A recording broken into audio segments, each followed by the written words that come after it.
Hello viewers, Evan&AudreyS here. If you have picked up this disc and noticed it, I suppose you're wondering, why am I not here as usual?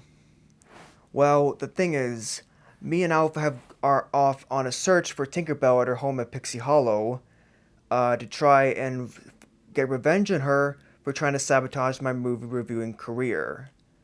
Now I guess you're thinking, well, that's great. No reviews until he gets back. Well, not so fast.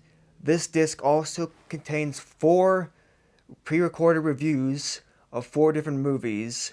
He's packed on this disc.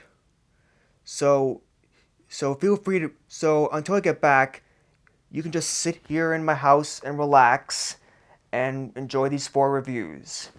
Oh, and feel free to do other things, of course. Whatever.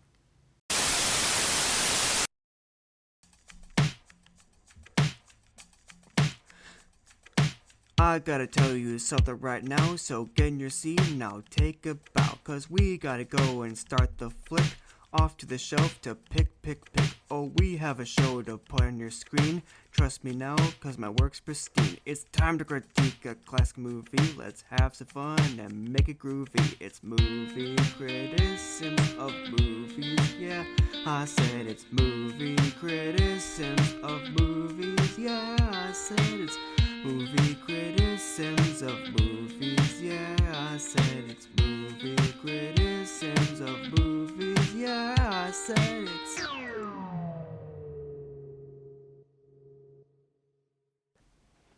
Hello everyone, Evan&AudreyS here. Welcome to this new episode of Movie Critisims. In today's review, we'll be discussing... Hey, what's this here?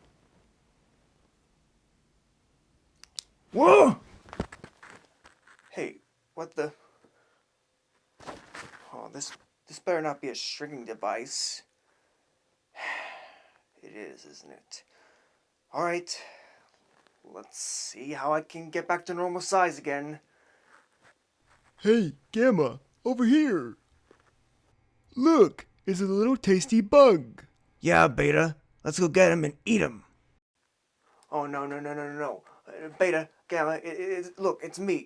No, don't.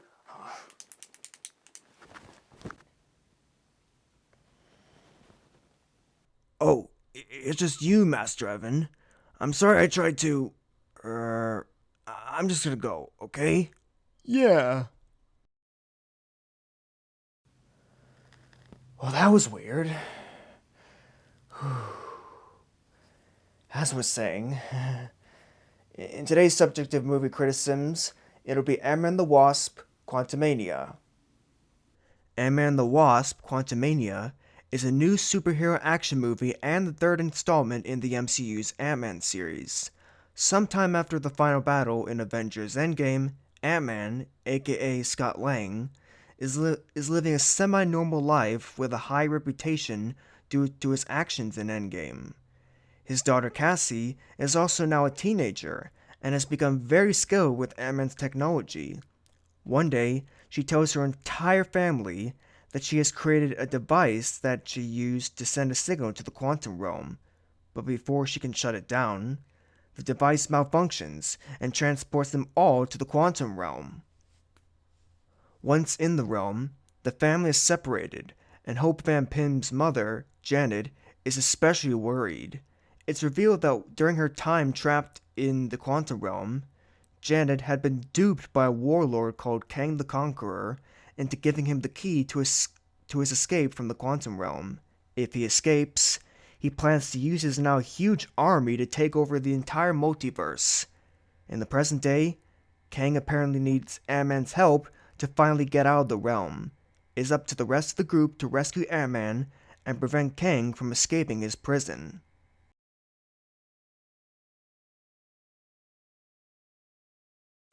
Now, in a typical review, you usually have to start with the positives before going into the negatives.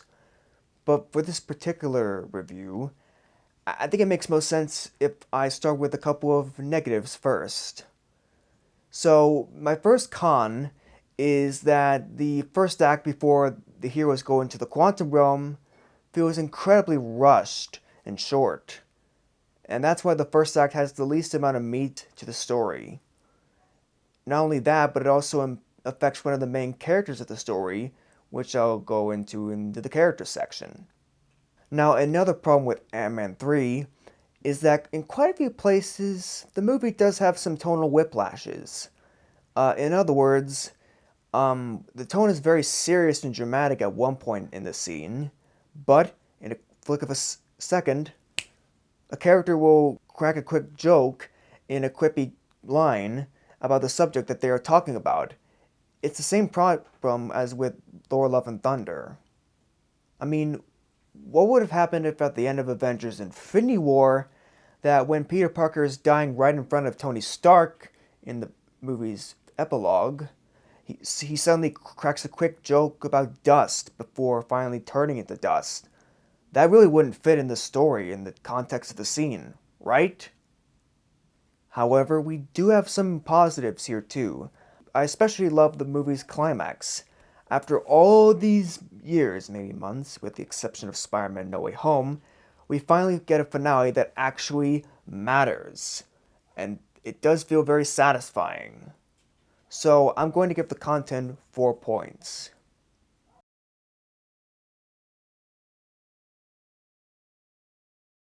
You know, at first, I didn't really like the idea of Scott Lang being a far more protective and mature father figure in this movie. But then, the more I thought about it more, I realized it actually makes sense for Lang's character in this movie in terms of his continuity in the previous movies he was in. Why?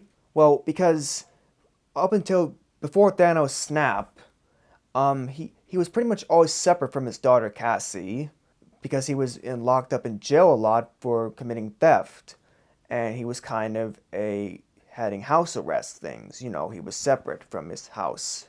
He was forbidden to be with his daughter. And plus, Cassie herself is committing crimes herself too in the present day.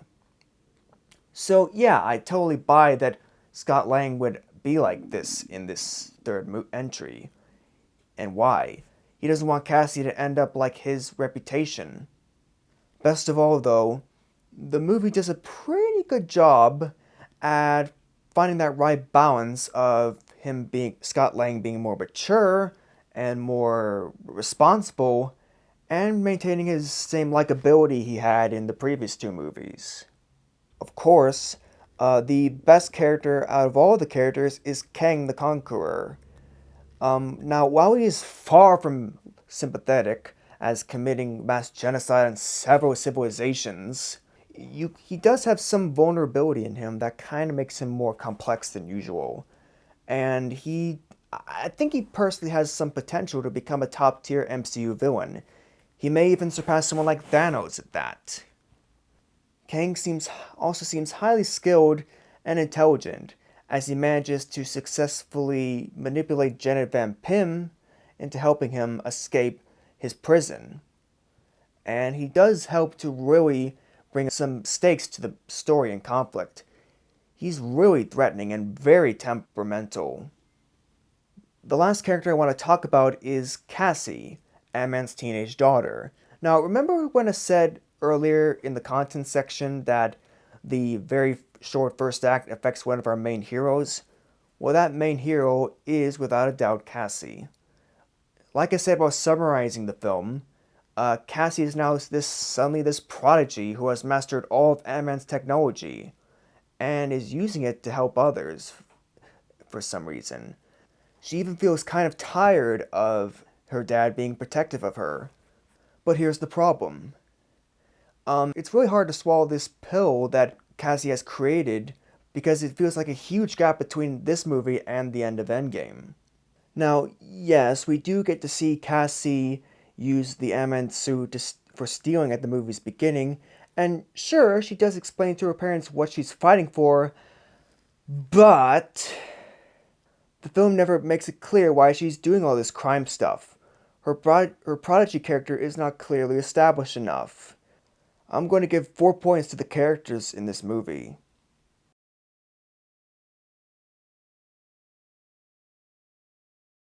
Now, let's get the part that you all pretty much all want to hear get out of the way first. Yes, MODOK does look terrible. His face is runs into the uncanny valley and it's really creepy. And boy, it seems really lazily put on. And really, ugh.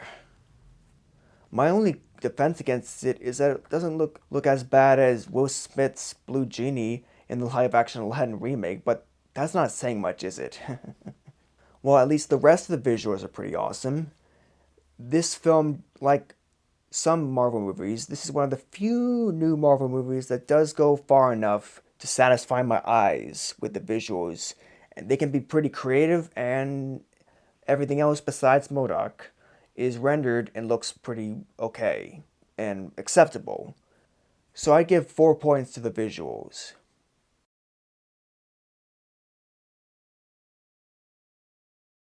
The acting, as with pretty much every Marvel production, even the bad ones, is great.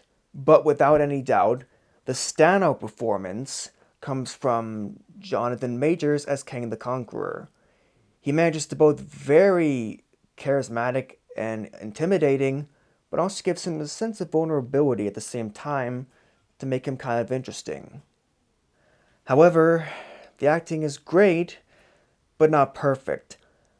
I think Catherine Newton as Cassie is good for the most part, but she can sound very embarrassingly unrealistic and unnatural, and just unnaturally loud in some parts in her lines. But I do think she can improve as an actress. I give 4 points to the acting.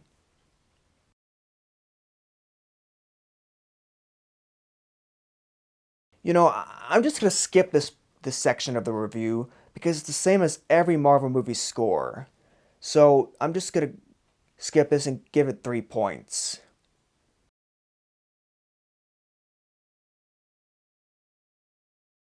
In conclusion, even though Ant-Man the Wasp Quantumania is necessary for this new multiverse saga story, and while it does an excellent job at setting up our new main villain Kang, on its own, the movie is just above average in terms of MCU movie standards. Sure, it has an excellent performance from Jonathan Majors, and it really great imaginative visuals, but it's not a top tier MCU film. It can be tonally inconsistent, and Cassie does feel like she comes from a completely different universe.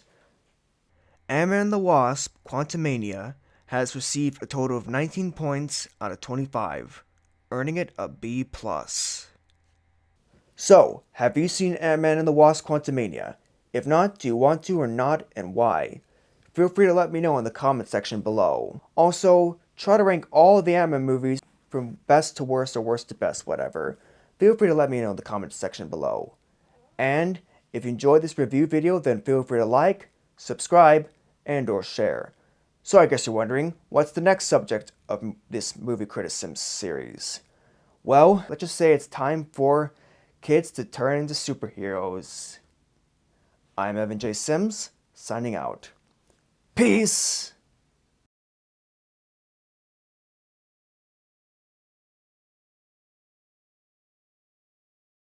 Man, Master Evan, I absolutely cannot wait for the ultimate payoff of this long adventure. Really? What will that payoff be? Oh, you know, fighting Tinkerbell. Alpha, we're standing right in front of it, right? Really? Hey, what is that over there?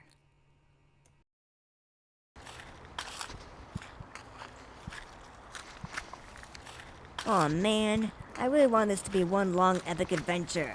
Well, sorry, Alpha. It is what it is. So, how do you get inside? Maybe some magic cookies? I think those will make you too big. Maybe some magic wine? Master Evan, you can't even drink wine. Oh, well then what are you gonna do? Hey, wait a minute. I've got something that could help. Let me Aha! What is that? It's a shrinking pen. I found it while filming my Ant-Man 3 review. Well, that was some neat foreshadowing, don't you think? Well then, let's do it. Right. Okay, on 1, 2, 3. Whoa! Woohoo, we did it! Alright, Alpha. Let's go find Tinkerbell. Right.